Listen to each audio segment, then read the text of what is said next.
रखदे सी नी तैं में कहा हरदियां सिर उतो लंघन फलाई करके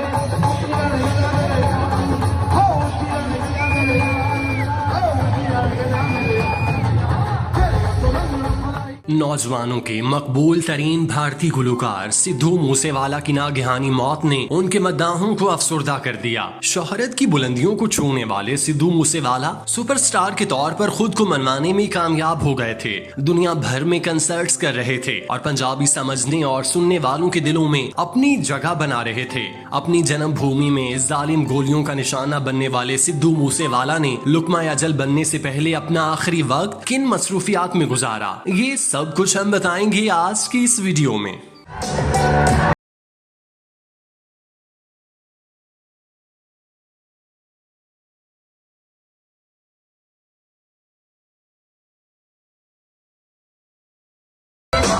सिद्धू मूसेवाला अपने घर वालों के साथ अपने आबाई इलाके मूसेवाला में मुकीम थे, जो मानसा के इलाके में था। सिद्धू मूसेवाला ने अपने इलाके की निस्बत से अपने नाम के साथ मूसेवाला लगाया हुआ था। आमतौर पर फनकार दौलत और शोहरत हासिल करने के बाद आबाई इलाका छोड़कर पोश इलाकों में मुंतकिल हो जाते हैं, लेकिन सिद्धू मूसेवाला ने अपना आबाई इलाका नहीं छोड़ा। उन्होंने हासिल शुदा आमदनी से अपने इलाके में बड़ा बंगला बनाया, जहाँ वो अपने वालिदैन और बहन भाइयों के साथ रहते थे। उनके इस्तेमाल में रेंज रोवर समेत कई कीमती गाड़ियां थीं। सिद्धू मूसेवाला के गीतों से ये अंदाजा होता था कि वो इंतहाई जिद्दी और मगरूर फनकार हैं, लेकिन हकीकत में वो इंतहाई मिलनसार और नफीस तबीयत के मालिक थे। शोहरत और दौलत हासिल करने के बावजूद उनमें आजिज़ी कूट कूट कर भरी हुई थी। वो अपने इलाके के लोगों से मेल जोल रखते, उनके मसाइल को हल करते, जितना मुमकिन हो सकता उनकी माली तौर पर मदद करते। वो अपने गाँव के किसानों के मसाइल को हल करने में पेश रहते। आखिरी दिनों में सिद्धू मूसेवाला का ध्यान गुलकारी के साथ साथ सियासत की तरफ भी हो गया था। गुज़श्ता इंतखाबात में शिकस्त के बावजूद सिद्धू मूसेवाला ने भरपूर तैयारी से इलेक्शन लड़ने का ऐलान किया था, जिसके लिए उन्होंने कैंपेन भी शुरू कर दी थी। चुनाचे वो इलाका सिद्धू मूसेवाला की वजह से मशहूर हुआ, इसीलिए सब लोग उनको पसंद करते थे और अपना फख्र गर्दानते थे। सिद्धू मूसेवाला नए गीतों की तैयारी में भी मसरूफ रहते। इस दौरान उन्होंने भारत और दूसरे ममालिक में कंसर्ट्स भी खूब किए। फरवरी में सिद्धू मूसेवाला ने अपना गीत सियासत पे चा गया रिलीज किया था, जिसमें उन्होंने बाकायदा तौर पर सियासी इनिंग्स खेलने का ऐलान किया। उन्होंने कांग्रेस में शमूलियत इख्तियार की, जिसके बाद वो सियासी तौर पर भी मुनज़्ज़म हो गए। इस दौरान वो गुलकारी से भी वाबस्ता रहे। उन्होंने मुखालिफ आम आदमी पार्टी के खिलाफ गीत स्कैप गोट रिलीज किया था, जिसमें उस पार्टी के नुमाइंदों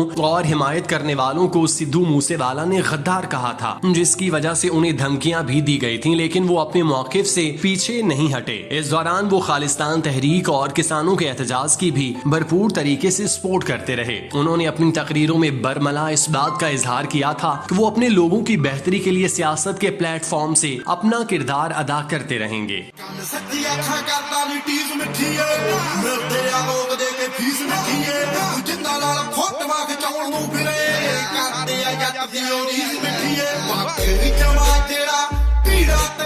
मौत से 10 दिन कबल सिद्धू मूसेवाला ने अपना आखिरी गीत लास्ट राइड के नाम से रिलीज किया, जिसे देखते ही देखते लाखों की तादाद में देखा और पसंद किया गया। लास्ट राइड का मतलब आखिरी सफर था। सिद्धू मूसेवाला ने जब इस गीत को रिलीज किया तब उनके वहमो गुमान में भी न था कि ये गीत वाकई में ही उनका लास्ट राइड साबित होगा, और ऐसा ही हुआ। 29 मई 2022 की शब सिद्धू मूसेवाला दो साथियों के साथ मनसा के इलाके जवारिका से गुजर रहे थे कि इस दौरान घात लगाए मुसल्लह अफराद ने उनकी गाड़ी पर अंधाधुंध फायरिंग शुरू कर दी, जिसकी जद में आकर सिद्धू मूसेवाला और उनके साथी बुरी तरह जख्मी हो गए। सिद्धू मूसेवाला को सीने में गोलियां लगीं, जिसकी वजह से उनकी हालत नाजुक हो गई। उन्हें फौरी तौर पर अस्पताल मुंतकिल किया गया, लेकिन तिब्बी इमदाद मिलने से पहले ही वो जान भाग हो गए। अस्पताल इंतजामिया की जानिब से मौत की तस्दीक किए जाने पर भारत समेत पूरी दुनिया में उनके दर्दनाक कत्ल की खबर जंगल में आग की तरह फैल गई। मौत से 1-2 दिन कबल हुकूमत ने VIP कल्चर के खात्मे की मुहिम चलाते हुए VIP शख्सियात की सिक्योरिटी कम करने का फैसला किया था, जिसमें सिद्धू मूसेवाला भी शामिल थे। सिक्योरिटी कम करने के अगले ही दिन मुखालिफिन ने उन्हें गोलियों से छलनी कर डाला और यूं भारतीय पंजाब की सरजमीन से तुलू होने वाला तारा मुख्तसर मुद्दत तक पूरी आबोताब से चमकने के बाद हमेशा हमेशा के लिए बुझ गया। सिद्धू मूसेवाला के कत्ल पर भारतीय पंजाब से ताल्लुक रखने वाले सियासतदान, सहाफी, ब्यूरोक्रेट्स और फनकारों ने हुकूमत वक्त को जिम्मेदार ठहराते हुए वाकई की शफाफ तहकीक तहकीकात करवाने का मुतालिबा किया। सिद्धू मूसेवाला की जानिब से जिस तरह के बयानात दिए जा रहे थे और जो इक़दामात उठाए जा रहे थे, उससे मुखालिफिन को इस बात का अंदेशा था कि कहीं वो सियासी तौर पर मजबूत न हो जाएं और असम्बली में न पहुंच जाएं। तो उसे रास्ते से हटाने के लिए ये प्लान बनाया गया। पहले उसकी सिक्योरिटी कम की गई, फिर अगले ही दिन उसे बेदर्दी से कत्ल कर दिया गया।